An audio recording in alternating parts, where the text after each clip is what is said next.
Welcome to Move Your Mind. My name's Nick Bracks, and this is a podcast where we have real conversations with real people and give real advice.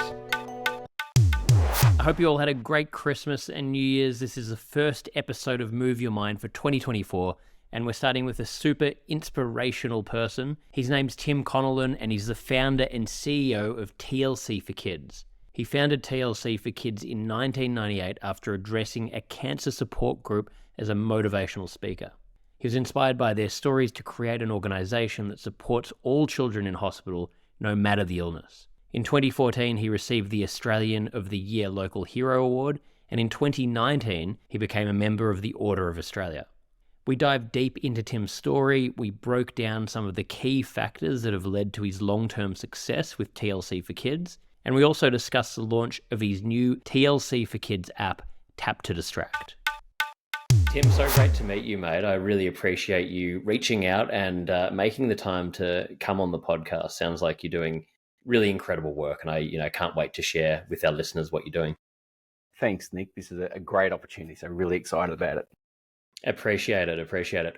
So we might just jump in, and to give our listeners a bit of a background on yourself and the work you're doing, would you be able to just tell me a bit about your background and essentially how you came to be, doing what you're now doing and what that is? Oh, absolutely. Thank you. So my name's Tim Conolan. I set up TLC for Kids 25 years ago. And that was actually, it was to fill a need that wasn't being met by other charities. I was doing motivational work. I was a professional DJ. I was in the clothing industry. So pretty varied job history in the past, but that actually led me to do some charitable work with a few families. And one of the kids that I was working with got transferred to the Children's Hospital in Melbourne, and I'd organised a phone call from Jimmy Barnes for his birthday. And Jimmy was calling my phone, so I had to organise with the hospital that I actually got there. And when I met the PR manager there, so her name's Anna Darra, she's actually a co-founder of TLC for Kids now. But I met her, and part of her role was looking after the charities and doing media and publicity for the hospital.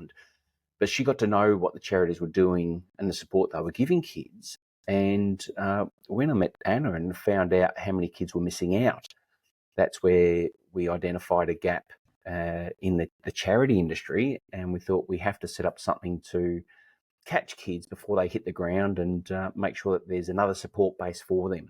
And that was the emotional and a bit of practical support for them. So that was the impetus behind TLC for Kids and why it started. My personal journey that led me to do the motivational work and the charity work, I had the absolute honour of meeting a young boy. His name is Francis. He was only 17 years old, and I was 21 at the time. And we were at a camp. My brother and I were doing some work with these kids with the motivational work. And on this camp, it was all cancer kids and their siblings. And got to know the kids really well, did these fantastic workshops. And they really enjoyed learning how to stay positive and goal setting, positive thinking, that sort of thing. And just after the camp, I got a phone call from the young boy, and he said that he got back from the doctors, and unfortunately, they've given me some really bad news that he's only got about a month to live, which absolutely floored me.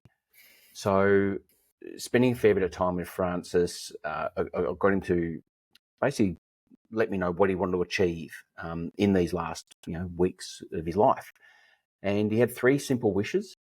He wanted a surfboard, he wanted a pair of runners, even though he knew he couldn't use them because his health was it had deteriorated so much. But he wanted to take a breath without pain because he sadly had cancer in his lungs. And part of the motivational work I was doing was also teaching people how to do meditation.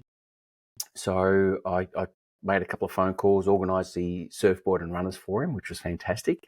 And then I sat down with him and talked him through a very basic meditation to see if we can get a few breaths for him. And after about 45 minutes, he took three deep breaths without any pain at all. And it was a beautiful moment. And so I had a couple of manly tears because it was so emotional.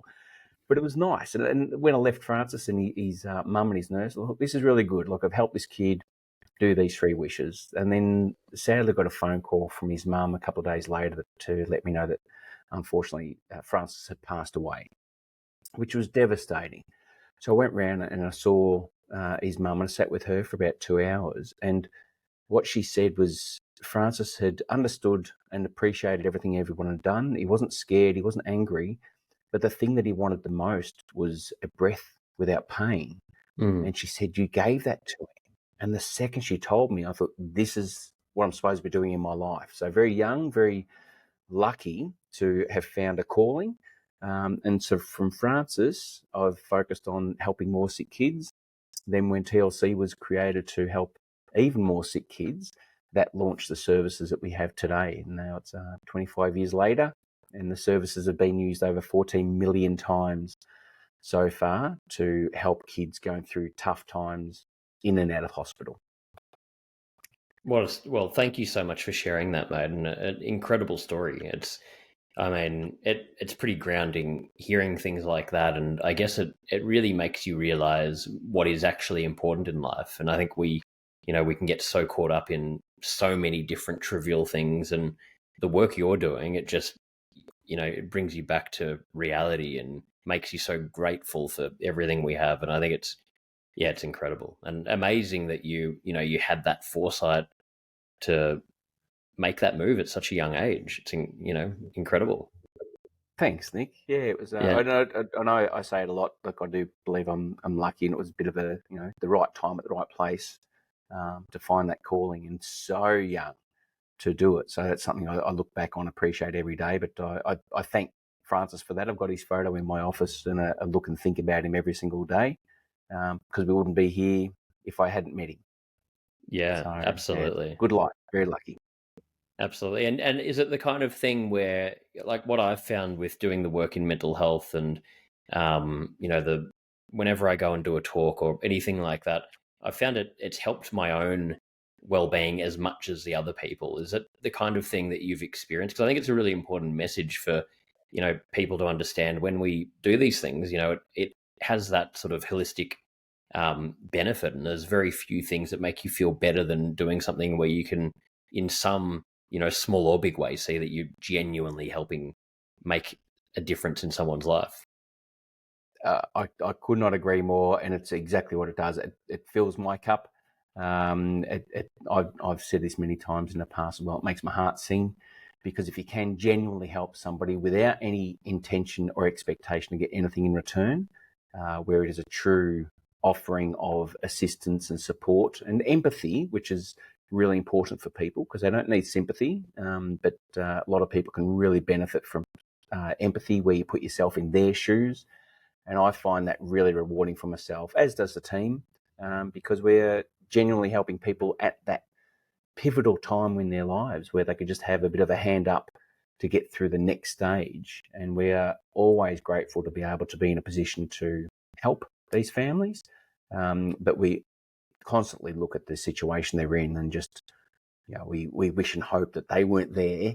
But we have to look at the positive thinking. Well, we've helped make a difference in their life. And sometimes it might be a few seconds, a few minutes, a few hours, or even a few days, or it could be a life-changing moment where we've stepped in at the right time and helped them.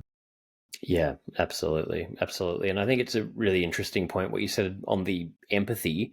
A lot of, and it's no one's fault, but if we haven't felt something ourselves, or we haven't been in that situation and seen it firsthand, like you're talking about, a lot of the time, and I see this in mental health so often, especially in organizations when we're trying to do programs and trying to make that cultural change, it's really, really difficult to get people to understand and have that empathy for other people. And it's not because they're a bad person, it's because you don't have that touch point. If you haven't been through the experience, if you haven't seen it firsthand, how are you going to? So is that something you've seen a lot, and how big of a I don't know if issue is the right word, but how important is it, do you think, that people do have those experiences on some degree to be able to relate to each other?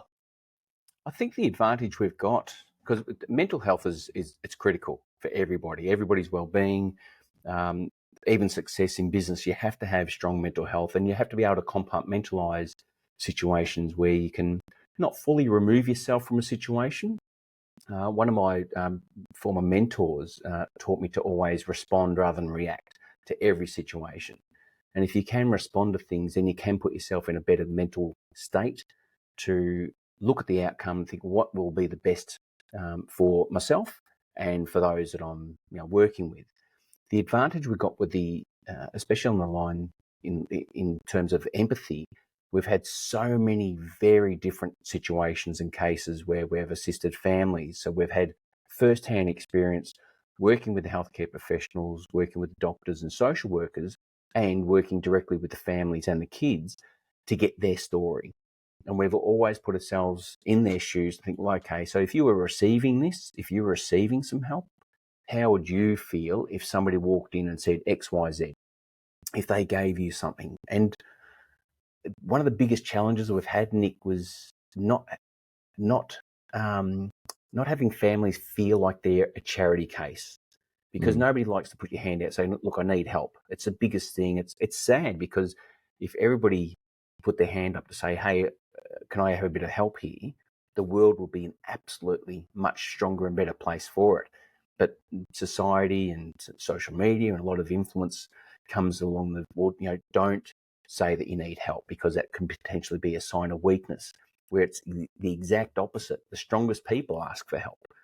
And that's where we've seen that these families, in a way, how we do it, we give them a hand up so it doesn't feel like a handout for them, empower them, get them through their situation. And even with all of our services, we try and empower the child or empower the family so they feel like they're in a bit of control. And that all ties back into that empathetic situation where, well, when you feel like you're in control, you feel strong and powerful. And if you can share that with them, and that's an easier dialogue to have with the families, rather than thinking, hey, look, I haven't been in your situation, so I don't even know where to start. You just start with the basics on what's going to make you feel good for the next few minutes or the next day, and then take it from there. Don't try and battle the next year or 10 years of your life. Take it day by day and baby steps. I think that's been the core part of what we do to make that difference.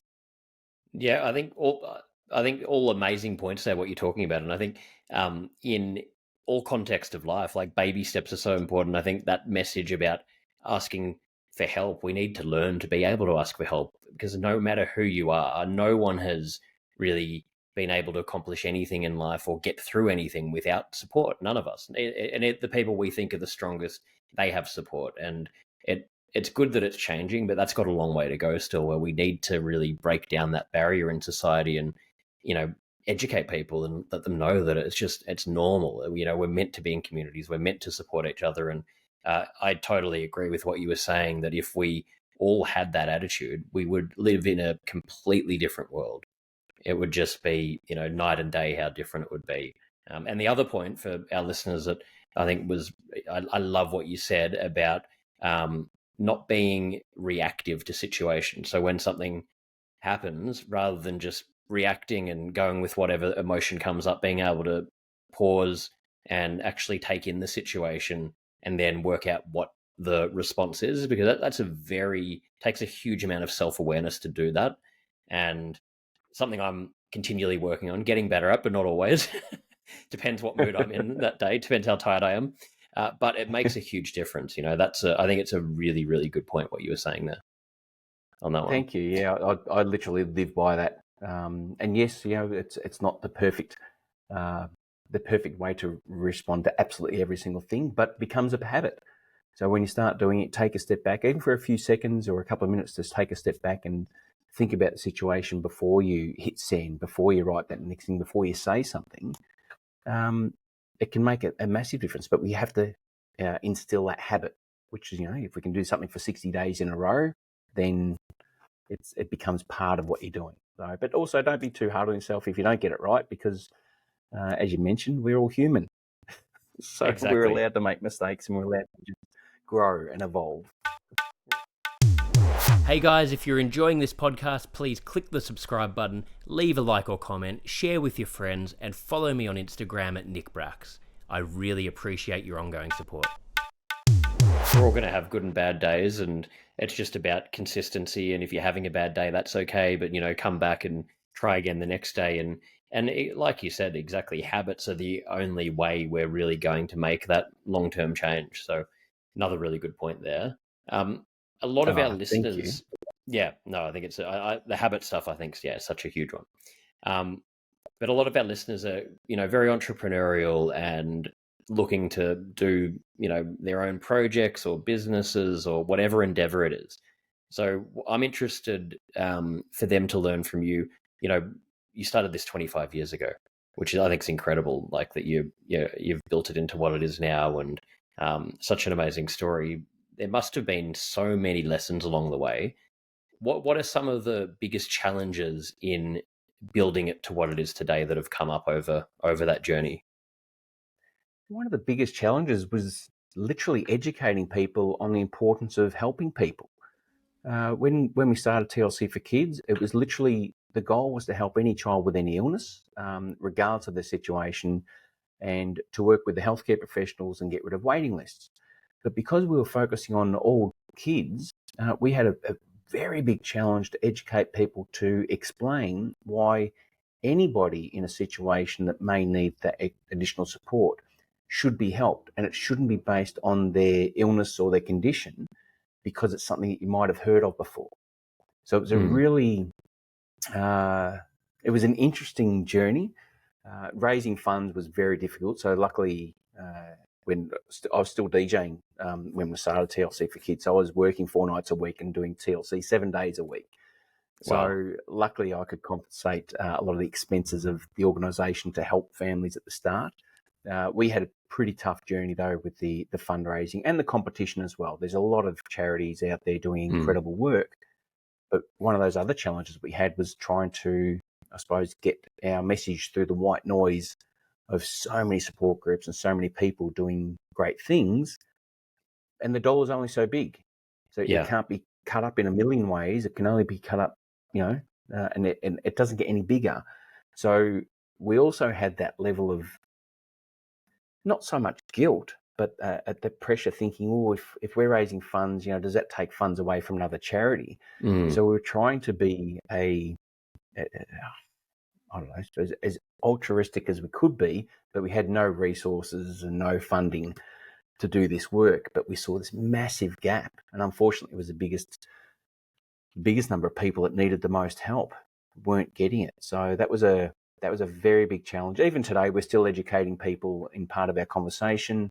As we've touched on before as well, we've got our app that we've released, which is completely free, but there's part of it, it's an education process involved with that. So we know, and we want to let people know we're not building a database. We're not going to get your data. We're not using this as a tool. It's literally just a free tool and a free resource that we want in the hands of everyone. So I don't think we'll ever stop educating people. And that's been an ongoing thing for 25 years, still educating. Probably will never end. But I want to ask you more about the app in a second. But I found that really interesting what you're saying, because I think those messages with having no resource at the beginning, having to fundraise, the difficulty of doing that, needing to find ways outside of working 7 days a week to keep money coming in so you can keep the organization going. I mean, these are things that I've been through time and time again with the different ventures that I've done, and I think everyone doing, whether it's a charity or starting a business or whatever it is, you sort of have to go through. And like you're saying, the white noise, the competition, again, that applies for pretty much any industry now. So would you say that some part of that longevity has just been the fact that you had that passion, and through the ups and downs you just were driven to keep going, and that's why you're here today? Because I think that's what seems to be the common denominator for people that have success in any area, because it's so difficult that you see these charities come and go, you see businesses come and go, because it filters out the people who aren't committed to just dedicating their life to it, I guess. So that's what I feel from you. But yeah, would that be accurate? Absolutely. You just stay the course and life happens. So there's certain things that a reason why you might have to pause what you are working on. But the core thing that I've found is that you just stay the course. If you're doing the right thing, if you're not doing anything wrong by people, if it is genuinely good, and that could be a charity, it could be a business, could be anything you're doing, if it's going to add value to your life, to people's lives, just stay the course. And of course, it's going to be up and down. And I don't know of anybody that's just jumped into business and it's all just worked and they've never had a tough day in their life or a tough period in their life. If you stay the course, you can help guide and encourage people to do that as well. But I'm not saying that's easy to stay the course. But if it is something that truly you believe in and you want it to happen, just do the hard yards and don't be afraid of hard work. What is it? Somebody said you can sleep when you're dead. So not that I'm encouraging people to just do it without sleep, but don't look at each day thinking, oh my God, this is so hard, I'm just going to give up. So because tomorrow could be better. And if you stick with that, again, going back to what we were saying before, baby steps. So keep your passion, but do baby steps. So today's going to be a good day. And if it's not going to be good, change it. Do one thing. What is the one thing that you can do to make that day just a little bit better? And that's how you can stay the course and always remember why you started what you wanted to start and why you were doing what you do. And your actions speak much louder than the words. That's another really, really good point there, because I think that is, a lot of the time you can start something for positive reasons and it becomes something that it's not, or it takes you away from the reason you wanted to do it. And I think if you don't remind yourself that, you'll get burnt out, you'll lose passion, or, a number of things can happen. So I think really reminding yourself why you're doing it. For how have you, or what are some ways that you've managed your personal mental health through this journey of running your own organization? I have a lot of routines that I have daily, and again, as I mentioned, Francis, literally, I look over my computer screen and I see his face. Yeah. So I have these little reminders around me. I've even got for those playing at home with the video. Yeah. We had a little model made of our TLC ambulance, one of our services, which we'll cover off shortly. But I have this on my desk, so I see that. So it's a daily reminder of the work we're doing and why we started. So it's really important to look at and nurture your mental health, but take stock of what you've done. Always look down at your feet and remember what led you to be exactly where you are today, and take that time to reflect. One of the things that I remember reading this, and it literally changed my life. So the memories you have of the past create the where you are today, which is working towards the future. So those three things keep on coming in every single day. So think about what you're doing, where you are today, and where you want to be. And it just becomes it's a really nice cycle that, again, can be shift and move around a little bit, but that's what I found keeps me going. And that's really important for my own mental health, to keep on reflecting back on the whys and the whats of what we're doing. So that's a really nice, I suppose, tip for anyone. And if you can have a little reminder around you, even if it might be a soft stone or something, but it's really nice to have a tangible item near or around you as a daily reminder of why you're doing what you do.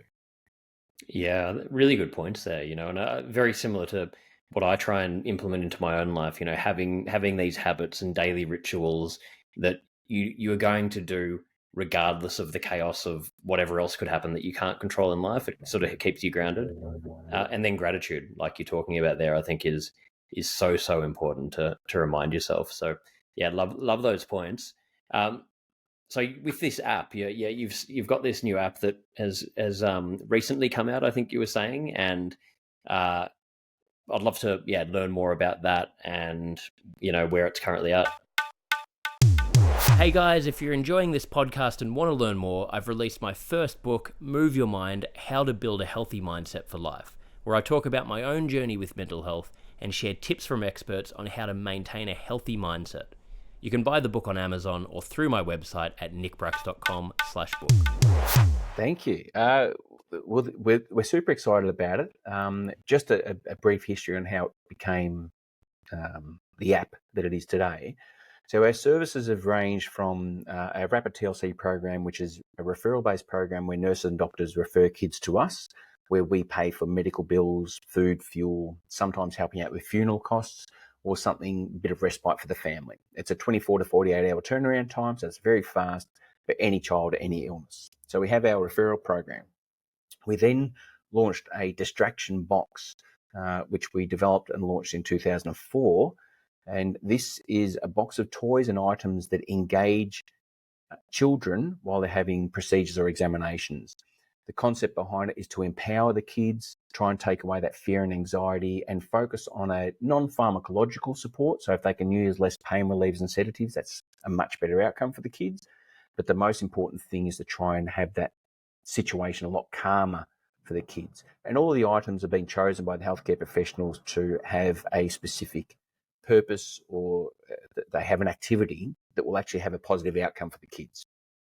We then launched our TLC ambulance, which is for kids in palliative care, where we've actually custom built an ambulance that is driven by volunteer paramedics, so it's medically safe, and we take the child and their family out to a very special destination. Sadly, with that program, that's probably the last time the family's together, but we capture the whole day on film. It's the only service in Australia working with kids in palliative care. It's beautiful to do. It's heartbreaking, but it's also heartwarming to give those moments back to those families. And it's helping families feel normal again. This has been the history and the focus of every service we provide. Then after the ambulance, we developed our distraction app, which is now using 20 years of experience in educational, occupational and play therapy that we've used with our distraction box. And we've put it into the palm of the hands of the children, their parents, medical staff, emergency service people, anybody that is working with children. That was a primary focus. And it's got activities like breathing apps. It's got a find it game. It's got activities that can actually take your focus away from the hectic life that we all have, even for a couple of minutes. So you've got this nice, calm area of just safe play. I know there's been a lot of stories and a lot of focus on trying to get people off the screens because we're on our screens so much. But what we've done, we've got rid of there's no pop-up ads, there's no sign-in, there's no links to other websites. It's very child and family friendly. But the idea is you can have a couple of minutes of very quiet, focused play while you are getting ready for either, it might be a procedure, especially people with needle phobia. This is where it's really come in to help with some instantaneous pain management. Again, stress relief, adding that moment of calm. And even if you have, it might be chronic pain or something that you have to endure for a while, this is also a great tool to help get yourself ready to start that process of other treatment, or if it's diabetes, whatever it might be. It's become a tool that's been used in hundreds of hospitals. We've got it in ambulances across Australia at the moment, and we're starting to roll this out. What we've done is created a QR code. So again, for those playing at home, this is it's a QR code that is literally stuck on a decal inside ambulances. So if the paramedics pick up a child and they're not trained in pediatrics, they can actually get the family to hold up their phone and start engaging in play within seconds for the kid to literally, might be popping some bubbles, might be going through a breathing exercise. What's been amazing, Nick, the focus was just on children initially. And we've found anybody that's neurodivergent. We've had Alzheimer's patients. We've had dementia patients using this. And sadly, I'll share one very quick story that's a personal experience. My mum, so she's 80 years old. She had cancer in a tear duct earlier this year. And during the second round of surgery, she had a heart attack. Rushed over to the other Royal Melbourne Hospital. She's always been afraid of needles and doctors and, just petrified of hospitals. But while she was in treatment, they had to change a cannula in her hand. She was on a blood thinner, so she wasn't in a good state at all.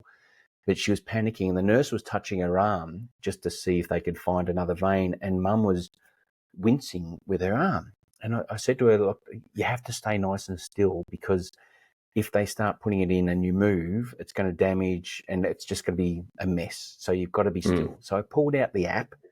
I turned on the breathing exercise for her. I just put it on her shoulder. She was breathing in and out with the app for about 2 minutes. She got to a stage, she turned to me and she said, you know what? They can do it now. I'm calm enough. They can start doing it. And I said, Mum, they've already done it. And it was the first time in her life that she had a needle put in her that she had no idea it even happened, because she was so calm. So I can vouch that the app can be used for 2-year-olds to 80-year-olds, and just be used as a tool just to give a bit of calmness again. I love that. Well, thank you for sharing that, mate. And I think such an amazing thing that this can be, it has so much application beyond where you initially were, purely looking at. And it makes sense. And I think having something out there, it's free, it's available to anyone. I can see even firsthand, like I have a horrible phobia of needles. I'm like your mum. I probably need to have a chat with her, because I am terrified. I hate veins. Like even talking about it, when I was listening then, I just get queasy. And I had to get a blood test earlier this year, and I almost passed out because I just get so in my head about it. So I'm going to use your app next time I go and have to get a needle. I'm going to give it a go. That would be very helpful, for sure. No, so thank you for sharing all of that. So so this is what I was going to ask. Where can our listeners go? We'll have all of this in the show notes, all of the links, but where can they go if they want to learn more about your organization, or if they want to find the app or anything else? Where can we send them? The best spot's just our website, which is tlcforkids.org.au. For info about the app, if people wanted to know more about it, it's literally tlcforkids.org.au/app, APP. Or if they want to actually access the app straight away on any smart device, it's tlcforkids.app. So we've made it super simple. Anybody can find it. And as you said too, and as I was saying, it is completely free. Don't think that you're going to sign up to something or we're going to track information. It's one of these very few apps that there will never be charged for. And if you download it onto your device, it won't be like this update where you have to start paying for things now. The only updates that will be happening will be additional content.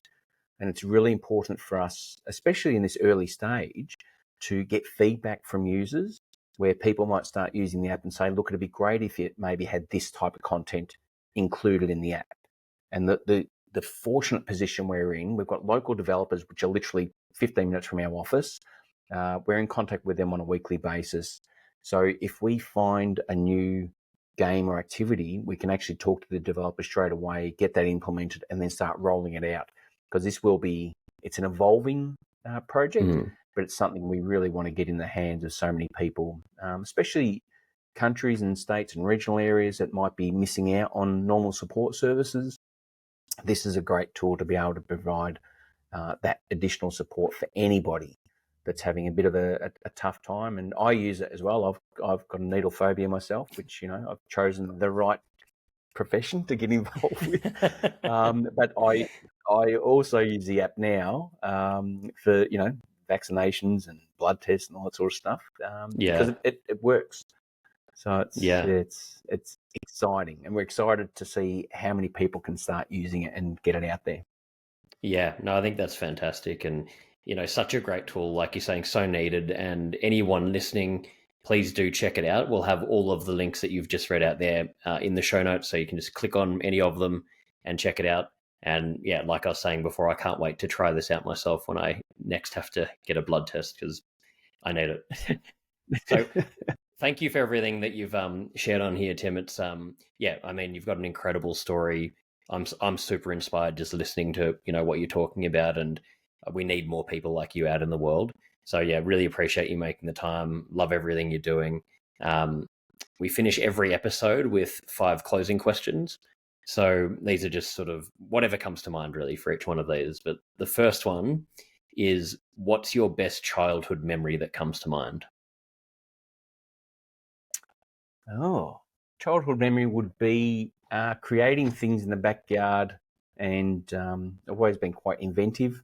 So having a play in the backyard with, we were mixing different types of soft drink to come up with the ultimate soft drink flavour, which ended in absolute disaster. And I think we vomited for about half an hour afterwards. But that one stuck in my head. I've got lots in that sort of realm. I love that. That's great. What do you think is currently the biggest burden on mental health in society? Access to services. Mm. Without a doubt, that was actually, and not just using that as the blatant plug for the app, but we Yeah. saw there was a massive barrier for access to services, and that's why we wanted to have the app out there to help fill that gap while people are waiting to get the services that they so desperately need. So that's the core thing that we've seen as the biggest problem. I couldn't agree more. And there's so much awareness now, but yeah, there's not enough education and information on and access to good services. So yeah, it's so true. Yeah. What's your personal definition of happiness? Loving yourself, literally just loving yourself, and be kind to yourself. If you're not going to be kind to yourself, you can't be kind to others. So that's my definition of happiness, is to wake up, or when you're brushing your teeth, be proud of who you're looking at. I love that. That's a great answer. What are you most afraid of? Not doing enough. I know it's a little bit cliche, but sometimes the one of the few things that can keep me up at night is thinking, we've got to help more. We have to do more. So my fear is not doing enough, which I know we are doing enough, and I'm told that a lot. But it's probably part of the drive. Well, I've got that exact same thing in common. Exactly. It's sort of, you can be reminded and, you are proud of it, but then it's sort of, there's always something more that, we're pushing for, which finding that balance is pretty hard, but I love it. Well, final one. You've got many of these. I'm sure I know there's many answers that can come for this one, but what are you most proud of? Having an organisation that we've created that I can literally step away from and look at from the street, from anywhere else, to look at it and say, we've created a legacy, and a legacy that's going to live on far beyond our years, which has now become a bit of a movement, and it's literally helping. Now it'll be millions of people. So I could not be proud of what we've created as a team. And obviously this is, as you touched on before, this is, we're all part of a big group of people. So it's not one person that's ever done anything by themselves. But the thing that I am most proud of is an organisation that's truly out there to care and nurture people and make a difference. Well, it's an incredible achievement, and it's obviously had such a huge impact on the lives of, it's incredible how many people. So really appreciate you making the time, and I've loved connecting with you, and thank you so much for sharing everything on the podcast today. Oh, my absolute pleasure, Nick. And again, I know you would hear this all the time, but congratulations on what you're doing. You are truly helping not just change, but save lives. And I hand on heart, I know everything starts with a conversation, as we all know, but having a resource like yourself and an advocate for mental health, you are giving people hope and putting a spotlight on something that is literally in everybody's mind, in everybody's backyard, and should be everybody's concern to make sure that mental health of themselves and others is looked after. And that's where you are certainly leading that drive. So congratulations on what you're doing, and I'm beyond pleased that we've connected and we've been able to make this happen. Well, really appreciate that, mate. Means a lot, and same here. Really glad we've connected, and hopefully we can chat again soon. Look forward to it. Nick, take care. Thanks so much. Thanks so much, mate. Thanks to Tim Conolan for joining me today for Move Your Mind. Also, a huge thank you to those of you listening. I really appreciate your support. If you'd like to learn more or connect with me personally, visit www.nickbracks.com or send me a DM on Instagram at nickbracks. Please don't forget to click the subscribe button, leave a like or comment, share with your friends, and follow me on Instagram. It really makes a difference. Thank you so much.